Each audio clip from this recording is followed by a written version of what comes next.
18,500명이 사망을 했습니다. 10만 개의 건물이 파괴가 됐고요. 그리고 피해가 거의 400조 원에 이르렀습니다. 이것은 바로 2011년에 있었던 일본 대지진과 쓰나미 사건이었습니다.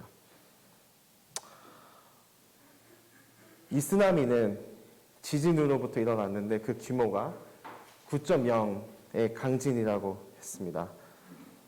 우리가 예상할 수 있었던 것보다 그의 예보보다 훨씬 낫다고 합니다. 방조제 혹은 방파제가 있었습니다. 그리고 일본은 그걸 위해서 거의 3에서 5m를 준비하고 있었는데 전혀 예상할 수 없어가지고 그 방조제도 소용이 없었습니다. 왜냐하면 그때 파도가 3에서 5m가 아닌 거의 40m로 있기 때문이었습니다. 그거 포함해서 이 쓰나미는 특별했던 이유가 한 차례가 아닌 여러 차례로 왔습니다. 생각보다 길었습니다. 일본은 탁월한 감시 시스템이 있었는데도 불구하고 역사적으로 이런 사건이 없었기 때문에, 그리고 이렇게 크지 않았기 때문에, 그리고 모든 것을 과소평가했었기 때문에 일본에게는 큰 타격이 있었던 사건이었습니다. 결국에는 혼란과 혼돈을 갖고 오는 사건이었습니다. 어떻게 보면 우리가 이 이야기를 봤을 때, 이 쓰나미 사건을 봤을 때 우리가 알 수 있는 것은 참 우리가 아무리 준비해도, 아무리 경험이 있다고 해도 이런 같이 쓰나미가 온다면 아무런 소용이 없겠죠. 성경에서도 우리에게 이런 영적인 폭풍이라는 시간을 예비하고 있습니다. 그리고 말씀을 통해서 우리에게 얘기를 해주고 있습니다. 우리 삶 가운데, 믿는 자의 삶 가운데 폭풍이 왔을 때는 이 쓰나미랑 비슷하게 되게 두렵고 예상할 수가 없고 우리 안에 있는 경보 시스템도 쓸모가 없게 되고, 그리고 우리가 많은 혼란 가운데 빠지게 되는 시간입니다. 그래서 오늘 본문을 봤을 때, 오늘 말씀을 봤을 때 말씀에서 영적인 폭풍에 대해서, 믿는 자의 폭풍에 대해서 어떻게 나와 있는지 한 이야기를 보겠습니다. 마태복음 14장을 보겠습니다. 마태복음 14장 22절부터 33절까지 읽겠습니다. 혹시 이승우 형제님 읽어주실 수 있습니까? 마태복음 14장 22절부터 33절입니다. 그리고 나서 곧 예수께서 제자들을 재촉하여 배를 타고 먼저 건너편으로 가게 하시고 그동안 주께서는 무리를 보내시더라. 무리를 보내신 후 주께서는 기도하러 따로 떨어져 있는 산에 올라가셨는데 저물었을 때 거기에 홀로 계시더라. 한편 그 배는 이제 바다 한가운데 있었는데 바람이 거슬러 불고 파도에 시달리고 있었더라. 밤 제4경에 예수께서 바다 위를 걸어서 그들에게 다가오시니 제자들이 바다 위를 걸어오시는 그를 보고 불안하여 말하기를 유령이다 하고 무서워 소리를 지르더라. 예수께서 그들에게 곧 일러 말씀하시기를 기운을 내라 나니 두려워 말라고 하시니라. 그러자 베드로가 주께 대답하여 말씀드리기를 주여 만일 주님이시거든 나에게 명하여 물 위로 주께 오라 하소서 하고 하니 주께서 말씀하시기를 오라 하시니 베드로가 배에서 내려 예수께 가려고 물 위를 걸어가더라. 그러나 바람이 가나워지는 것을 보고 두려워하니 가라앉기 시작하느니라. 그가 손을 들려 말하기를 주여 나를 구해 주소서 하고 하더라. 예수께서 곧 손을 내밀어 그를 붙드시고 그에게 말씀하시기를 오 너 믿음이 적은 자야 어찌하여 의심하였느냐고 하시니라. 둘이서 배에 오르니 바람이 그치더라. 배에 있는 사람들이 와서 주께 경배하며 말씀드리기를 참으로 주님은 하나님의 아들이시니다라고 하더라. 그들이 건너가서 베네사렛 땅에 이르니 그곳 사람들이 주를 알아보고 주변에 있는 온 지방에서 그를 보내어 모든 병자들을 그에게 데려와 죄의 거듭단만이라도 만지게 해주시기를 간청하였으며 만지는 자는 모두 온전히 나으니라. 네, 감사합니다. 그래서 오늘의 말씀 주제는 폭풍 가운데라는 주제를 하겠고요. 오늘 말씀은 아까 읽었던 것처럼 마태복음 14장 22절부터 33절까지 보겠고요. 세 가지 파트로 나눴습니다. 첫 번째 파트는 22절부터 25절 폭풍의 예보를 보겠고요. 26절부터 27절 폭풍의 두려움을 보겠고요. 그리고 28절부터 34절 마지막 부분 폭풍의 믿음을 우리는 보겠습니다.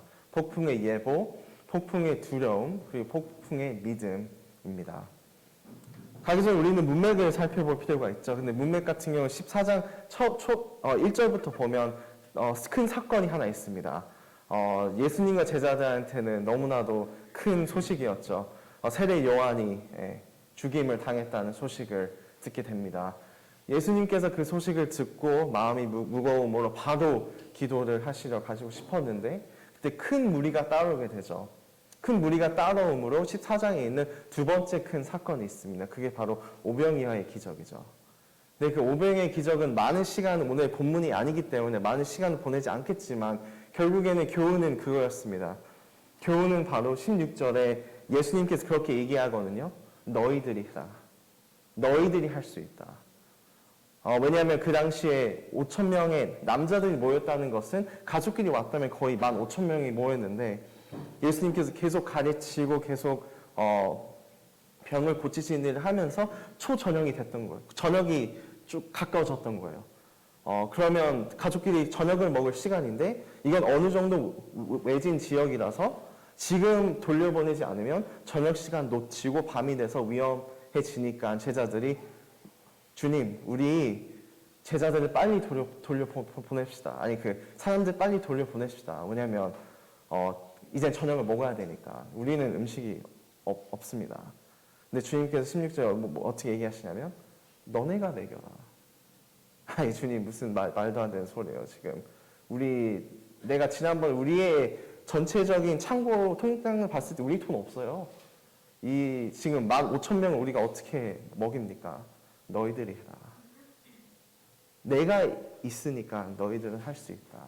결국에는 제자들이 다 물어봐서 결국에는 물고기 5마리랑 그리고 떡 2개랑 해가지고 먹이게 되잖아요. 예수님께서. 그래서 교훈은 그거였어요. 믿음이었어요.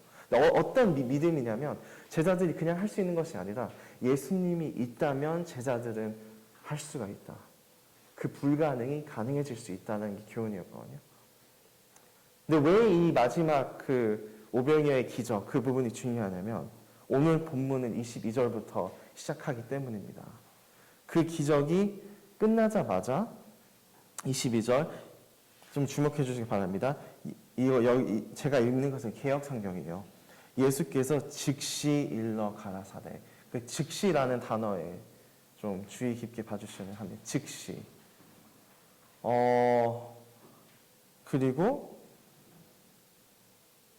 그 다음에 22절 끝나고 나서 22절 끝날 때 예수님께서 제자들을 배로 보내요. 즉시. 근데 여기서 희한한 건 예수님께서 이제는 사람들을 보내는 일을 해요. 사람들을 내보내고 집에 가라라는 일. 근데 생각해 보세요. 예수님과 제자들이 사역을 하면서 다 마무리될 때 정리하고 내보내는 일은 누가 했을까요? 예수님이 했을까요? 아니요. 제자들이 아마 그런 일들을 했을 거란 말이에요. 다 내보내고 정리하고 예수님께서는 계속 일을 하셨으니까. 계속 가르치고 계속 기적을 행하셨으니까. 근데 여기서 예수님께서 이상한 건 제자들을 보내고 제자들이 해야 될 일을 주님께서 마무리를 하세요. 근데 여기서 즉시. 다른 복음서에 보면 왜 주님께서 이렇게 빨리 행동하실까 하면 그들이 왕을 삼기 위하기 때문에. 근데 아직 시간이 아니었기 때문이라고 하지만 이 부분에서는 마태복음에서 우리가 기록한 것만 보면 좀 희한할 수가 있죠. 즉시 주님께서 보내셨다. 즉시 제자들을 재촉하사라고 써있거든요. 영어로는 immediately urged라는 단어를 써요. 근데 urged 혹은 재촉했다 그런 헬라어의 원어를 보면 강력하게 혹은 강요했다라고 해요. 근데 우리도 그렇잖아요. 우리가 누구가 우리한테 강요를 하면 우리는 불편하단 말이에요. 근데 주님께서는 왜 제자들을 불편하게 만들고 왜 강요를 했을까? 근데 즉시 오병이어 기적이 끝나자마자 우리가 그걸 생각했을 때는 어떻게 우리가 알 수 있는 것은 이게 이유 있는 하나님의 타이밍과 시간이 아닐까라는 걸 싶어요. 때로는 우리만의 가지고 있는 타임라인이 있고 우리가 원할 때에 갖고 있는 스케줄이 있잖아요. 근데 하나님께서 원하시는 타이밍이 또 있단 말이에요. 우리 삶 가운데. 근데 때로는 하나님께서 움직이실 때, 때로는 예수님께서 일하실 때, 타이밍을 만드실 때는 우리가 느끼기에는 불편할 수가 있다는 거예요. 우리에게 느끼기에는 나는 자발적으로 이 상황 가운데 놓이지 않았는데 왜 이렇게 누가 강요하듯이 내가 이 상황에 놓여진 것 같지? 예상하기 힘들고 우리는 도저히 모른다는 거예요. 하나님의 타이밍을. 근데 제자들도 아마 몰랐겠죠. 곧 폭풍 가운데 제자들은 들어간다는 것을. 근데 주님께서는 즉시 이것을 실행했던 거예요. 그래서 때로는 하나님의 시간은 우리가 이해할 수 없는 시간입니다. 제자들을 보내시고 예수님 23절에 뭘 하러 가시죠? 기도하러 들어가십니다. 아마 되게 피곤하셨을 거예요. 왜냐면 아침부터 안타까운 소식을 들었잖아요. 감정 소모죠. 그리고 하루 종일 일을 하셨죠. 육체적인 소모죠. 이제는 주님께서는 기도하시러 갑니다. 여기서 우리가 물어볼 수 있는 것은 그거예요. 왜 기도하러 가셨을까? 기도하면서 무슨 기도를 했을까? 왜냐하면 예수님께서 기도하는 동시에 제자들은 이제 폭풍 가운데 가고 있잖아요. 계속 멀어지고 있단 말이에요. 예수님은 제자들이랑. 근데 왜 기도하셨을까? 첫 번째, 진짜 마음이 무거워서 이 마음을 아버지께 털어놓고 싶어서 첫 번째 축축이고요. 두 번째는 습관적으로 주님의 일상이었죠. 아버지와 기도와 사역 전에 사역 후에 특히 하나님께 기도하는 그런 모습이었죠. 근데 세 번째 추측이 있는데 저는 개인적으로 이 세 번째 추측이 주님께서 기도하신 메인 이유이지 않을까 싶어요. 네. 세 번째 추측은 곧 폭풍을 닥칠 경험할 제자들을 위해서 기도하지 않았을까 싶어요. 왜 그런 생각을 하냐면 요한복음 17장에서 주님께서 우리를 위해서 기도하시죠. 어떤 기도를 하시냐면 앞으로 이 제자들이 이 세상을 잘 살아가기 위해서 그리고 앞으로 모든 믿는 자들이 사탄의 보호받고 잘 살 수 있게끔 영적으로. 그리고 히브리서 7장 25절 그렇게 나와 있죠. 예수님께서는 항상 살아서 저희를 위해서 간구하심입니다. 그래서 고생, 고난받을 제자들을 위해서 예수님은 기도하시지 않았을까라는 생각을 해보게 됩니다. 예수님께서 기도하는 동안, 근데 기도할 때 또 우리가 놓치지 말아야 될 디테일은 해가 저물 때, 초저녁일 때 예수님은 기도하기 시작했고 24절에는 그 동시에 그 초저녁일 때 배는 이미 육지에 떠나서 어떻게 써 있냐면 그때부터 시작이 됐다는 거예요. 바람이 불기 시작했고 물결이 올라오기 시작했다고 그리고 고난을 당하기 시작했다는 개역 성경을 표현하거든요. 언제부터? 해가 저물 때쯤부터 혹은 초저녁일 때부터. 그래서 우리가 폭풍의 예보, 이 첫 번째 포인트잖아요. 근데 폭풍의 예보를 봤을 때는 이 모든 폭풍은 좋은 폭풍은 없어요. 제자들은 바람을 맞서기 시작해야 됐죠. 우리가 믿는 자들이 폭풍 가운데 할 때는 뭔지 모르겠지만 사람마다 다 다르겠지만 맞서야 되는 것은 있다는 거예요. 폭풍은. 맞서야 되는 게 있고 그리고 우리 삶도 이 파도가 몰아치는 것처럼 폭풍이라는 시간은 우리 삶이 흔들릴 때고 우리 삶이 요동칠 때가 바로 이 시간이라는 것을 우리는 알 수가 있습니다. 그리고 우리한테 힘들어요. 고난 당하더라. 모르겠어요. 우리는 고난까지는 아닐 수 있겠지만 또 어떻게 보면 누구에게는 고난일 수 있겠지만 힘들다는 거예요. 이 시간은. 근데 우리가 이제는 곧 밤이 됐죠. 25절 갔을 때는 갑자기 타임라인이 확 뛰어갑니다. 분명히 초저녁이었는데 지금은 25절 밤 사경에라고 얘기해주고 있습니다. 사경이라는 것이 영어로는 fourth watch거든요. 새벽 3시부터 6시를 가리키는 시간입니다. 어떻게 보면 우리가 아는 가장 밤중에 어두울 때가 새벽 3시부터 6시예요. 어떻게 보면 24절, 25절 딱 한 구절밖에 안 되지만 타임라인에서는 8시간, 9시간 동안 제자들은 헤매고 있었던 거예요. 바람이 불고 비가 내리고 파도가 몰아치는 그 시간이 8시간부터 9시간이었다는 것을 얘기합니다. 그래서 그들은 아마 많은 육체와 감정 소모가 있었겠고, 왜냐하면 생명이 위협적이니까. 두 번째는 정신적인 스트레스가 있었겠고, 그리고 그 시간 동안 예수님은 없었던 거예요, 옆에. 8시간, 9시간 동안. 그 시간을 예수님, 그 제자는 겪고 있다는 걸 볼 수 있습니다.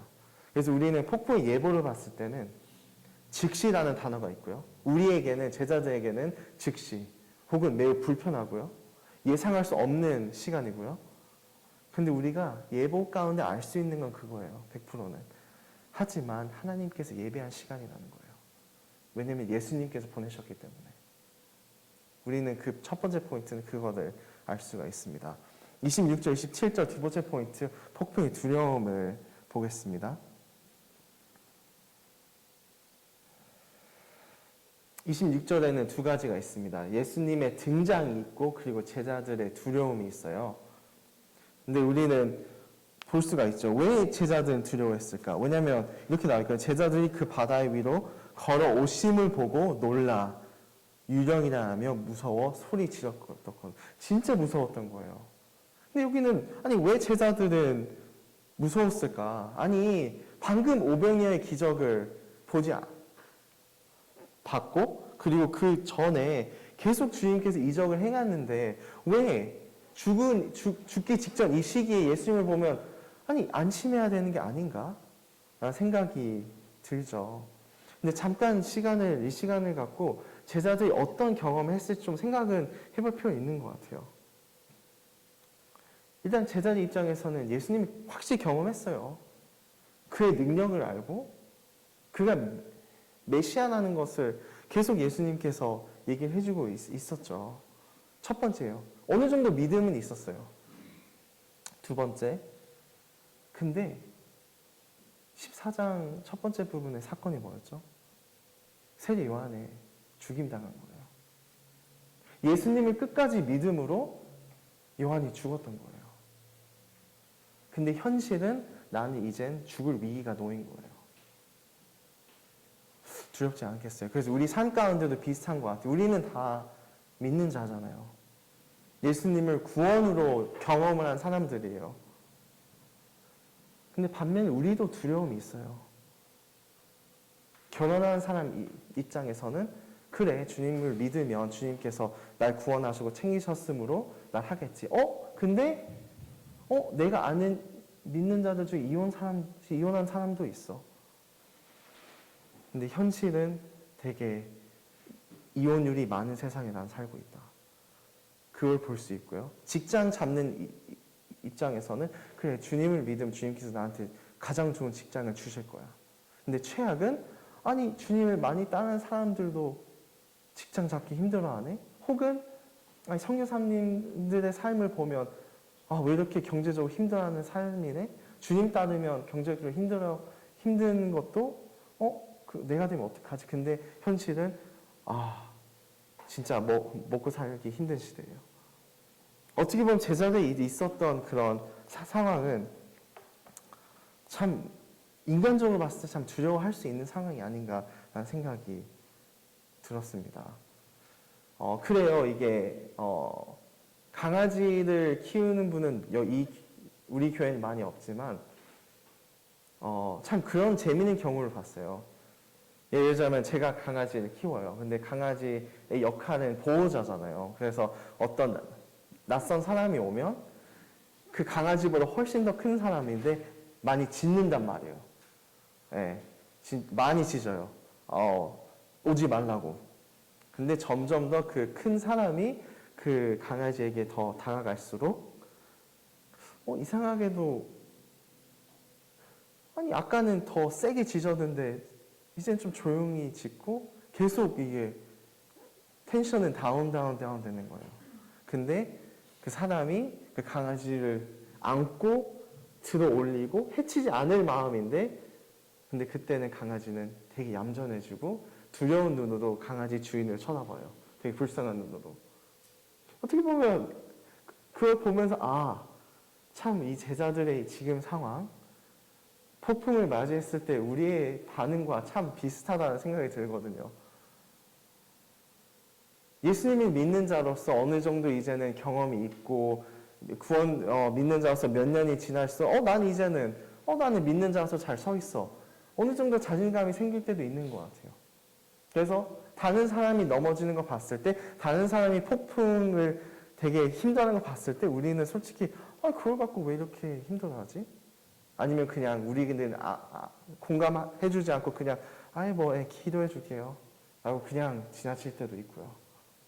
근데 막상 우리가 힘들어지고 막상 우리가 폭풍 가운데 가면 상황은 달라지지 않나요?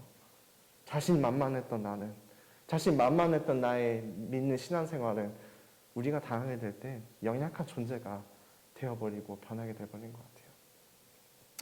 그럼 주님께서 여기서 이제는 물 위에서 걸으시잖아요. 그리고 사경이라는 시간에 등장하신단 말이에요. 근데 여기서 질문은 왜 주님께서 왜 하필 물 위에 걸으셨을까? 생각해 보세요. 우리가 다 한 배에 타고 있어요.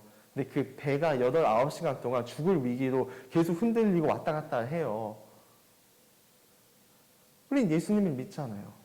예수님 우리 구원해 주실 수 있다. 근데 솔직히 물 위에 걷는 것보다 배 안에 등장했으면 훨씬 좋지 않았을까요? 우리 옆에 그냥 딱 그 배 안에 괜찮다. 내가 이제 왔다고 해주시면 우리에게는 훨씬 더 편하고 우리 입장에서는 더 좋을 것 같잖아요. 근데 여기서는 왜 물 위에 걸으셨을까요? 정확히 나오지 않지만 그 그림을 우리가 보자면 예수님께서는 물 위에 등장하신 이유가 그 당시 제자들이 가장 두려워했던 것 가운데 등장하셨습니다. 가장 두려워했던 것 가운데 예수님이 해결사로 이렇게 나타나십니다. 그 이유가 아니었을까 싶어요. 왜 제자들이 소리 지르고 난리 났었어요. 두려워서. 뭐 때문에? 폭풍 때문에. 근데 그 가장 두려워했던 폭풍 가운데 예수님께서 그 안에서 일부러 나오시는 걸 보게 됩니다. 그리고 등장의 타이밍도 볼 수 있어요. 왜 하필 사경일까요? 왜 하필 한두 시간만 고생시키고 주님께서 나타나실 수 없었을까요? 3, 4시간이라도 좋아. 6시간이라도 좋아. 왜 8시간, 9시간이었을까요? 아마 그 8시간, 9시간이라는 시간이 그 제자들이 더 이상 내 힘으로 이걸 할 수가 없구나. 더 이상 내 힘으로 이걸 해결할 수가 없고 내 스스로 나을 수 없구나 깨닫기 위해서 그 시간을 주시지 않았을까라는 생각이 듭니다. 어떻게 보면 그들을 낮추기 위해서 그 시간을, 그 고생의 시간을, 그 폭풍의 시간을, 그 두려움의 시간을 주시지 않았을까 생각이 듭니다. 그래서 우리는 27절을 볼 수 있습니다. 유심히 보시면 예수께서 어떤 단어가 나오죠? 즉시 일러 가라사대 앉지 마라 내니 두려워 말라. 여기서 두 번째 즉시가 나옵니다. 주님께서는 그 말밖에 안 하세요. 나다. 안심하라. 나다. 아니 왜 그런 말씀을 하셨을까요? 왜냐하면 제가 제자였다면 그랬을 거예요. 주님 반갑습니다. 이제 오셨군요. 자 지금 우리가 저을 사람이 하나 더 필요하거든요. 도와주십시오. 저는 그렇게 했을 것 같아요. 아니 해결해야 될 문제들이 많은데 그냥 나다 라고 하면 좀 그렇잖아요. 문제들이 너무 얼마나 많은데 해결해야 될 게, 우리 믿는 자의 삶도 우리가 그런 시험관에 빠졌을 때 해결해야 될 문제가 있잖아요. 항상 그게 건강이든 그게 직장이든 그게 어떠한 나만의 일이든 솔루션이 있어야 내가 편안을 찾는데, 주님께서는 나다라고 했을 때는 그 목적은 그거죠. 너는 내가 필요한 모든 것이니라 라고 주님께서 얘기하시는 거예요. 그래서 어떻게 보면 우리의 외적 문제들이 아닌 우리의 내적 문제를 해결하시려고 주님께서는 나타나신 걸 우리는 볼 수가 있습니다. 그래서 우리가 삶의 적용을 봤을 때 그런 거예요. 폭풍이라는 것은 많은 우리 안에 있는 걱정과 두려움을 드러냅니다. 그리고 폭풍이라는 것은 우리 깊은 두려움도 드러내십니다. 우리가 알고 있었던 두려움과 우리가 심지어 몰랐던 두려움들도 다 드러내세요. 근데 예수님께서는 우리에게도 그런 상황 가운데 우리 그런 말을 하세요. 나는 내게 필요한 모든 것이니라. 그래서 성도님들께 물어볼 질문은 그겁니다. 당신의 삶의 주는 과연 누구이신가요?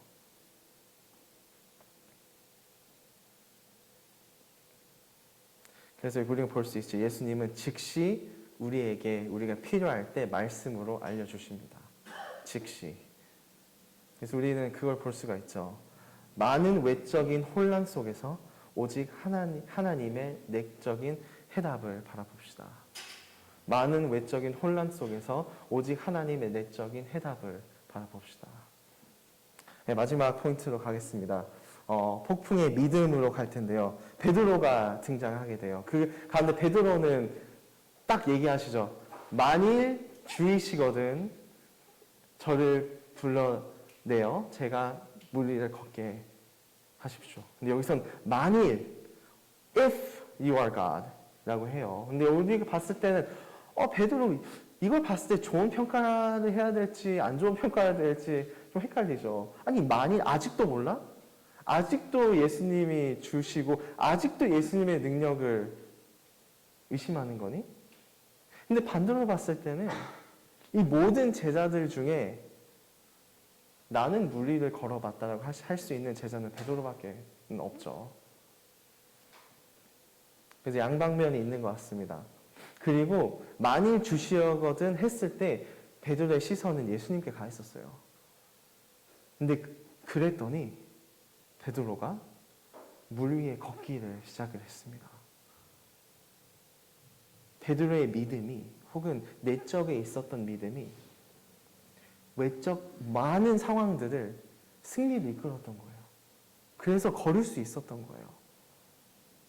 너무나도 좋죠. 근데 좋은 것도 잠시 30절 보시기 바라겠습니다. 바람을 보고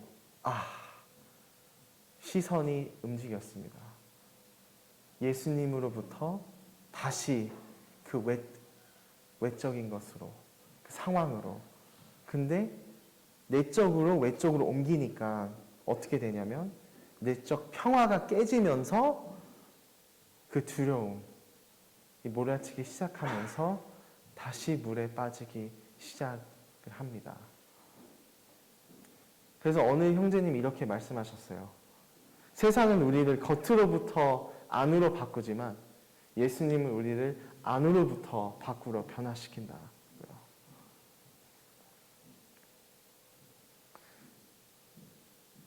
베드로는 과연 무엇을 의심했을까요? 예수님의 존재?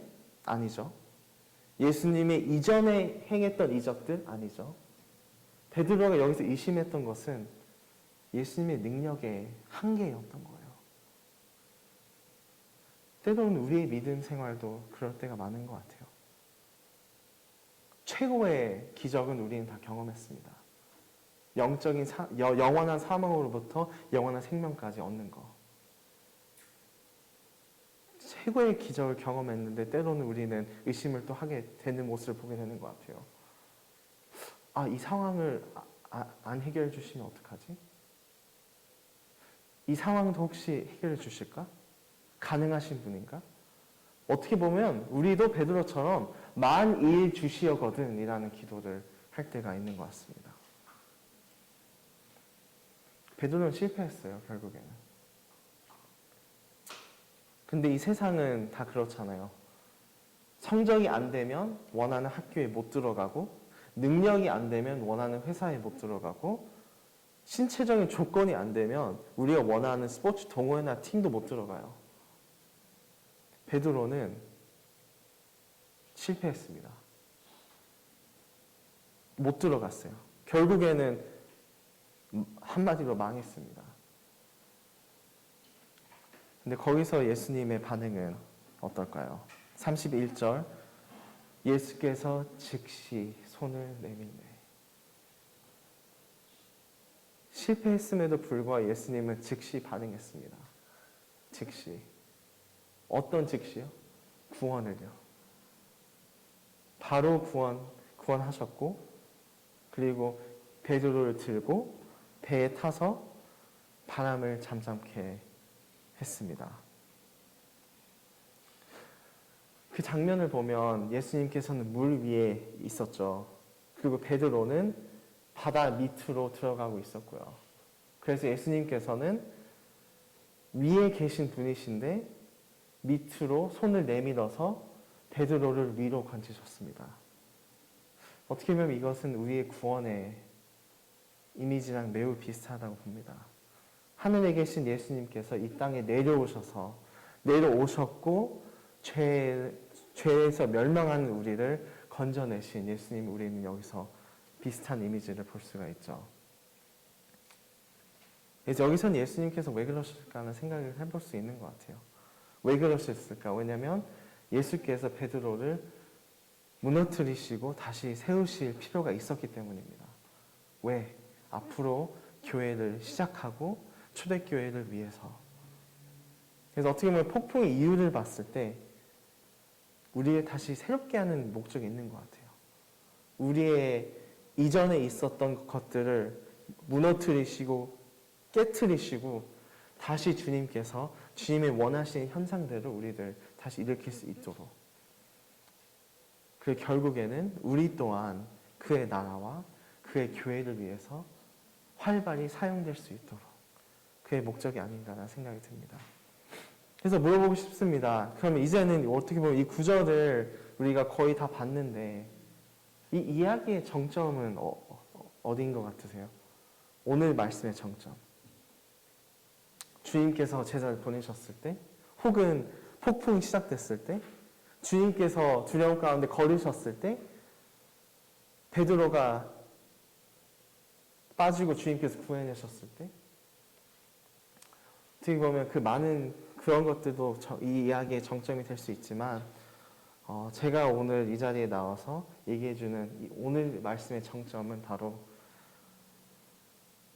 제자들이 예수님을 진실로 하나님의 아들이십니다로 고백할 때입니다.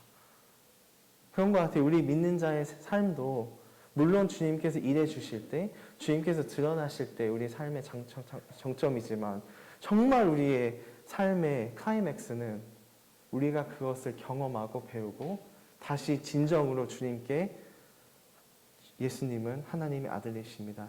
예배드리고 올려드렸을 때가 우리 믿는 자의 정점이 아닌가라는 생각이 듭니다. 그래서 그들 입장에서는 우리 입장에서는 폭풍 가운데 우리의 믿음은 어디에서 나오는 건가요? 예수님께서 하실 수 있다는 것을 우리가 알 때, 예수님께서 모든 상황에 있음을 우리가 알 때, 그리고 예수님만 있으면 된다는 것을 알 때, 그때 우리의 믿음은 거기에 있지 않나라는 생각이 듭니다. 그래서 많이 정리해보자면 제자들은 오늘의 말씀 과정을 우리는 볼게요. 처음에는 불편했죠. 왜냐하면 주님께서 강요하셨으니까. 그 다음에 두려워했습니다. 그런데 마지막엔 예배를 드렸습니다. 폭풍 가운데 우리의 과정이 이렇지 않나 싶습니다. 처음엔 불편하고 때론 너무 무섭고 근데 결국에는 주님을 바라보고 경험하며 그를 경배하는 예수님을 보겠습니다. 첫 번째 즉시가 언제였죠? 폭풍을 알고 예수님께서는 제자들 보내셨습니다. 전지의 것을 볼 수 있습니다. 그 시간과 의미를 알았기 때문에. 두 번째 즉시가 뭐였죠? 제자들이 두려워했을 때 제자들 앞에 짠 나타났잖아요. 나다. 그거는 편제죠. 그리고 마지막 즉시는 어느 장면이었죠? 베드로를 구원했을 때 전능입니다. 그래서 오늘의 말씀을 봤을 때 물론 제자들의 입장을 볼 수 있지만 하나님께서 우리가 믿을 수 있는 이유는 그분은 전지 전능 편재하시기 때문임을 우리는 볼 수가 있습니다. 그래서 우리가 오늘의 교훈은 많은 외적 혼란 속에서 오직 하나님의 내적인 해답을 바라봅시다입니다. 우리 삶 가운데 우리는 아는 것도 많지만 우리는 모르는 것도 많습니다. 그래서 야고보서 5장에 그런 말씀이 있잖아요. 내일 일을 미리 계획하지 말라. 왜냐하면 몰라요. 참 그런 일은 없었으면 좋겠지만 내일 되면 우리의 건강이 어떻게 될지 모릅니다. 내일 되면 우리가 사고 날지도 모릅니다.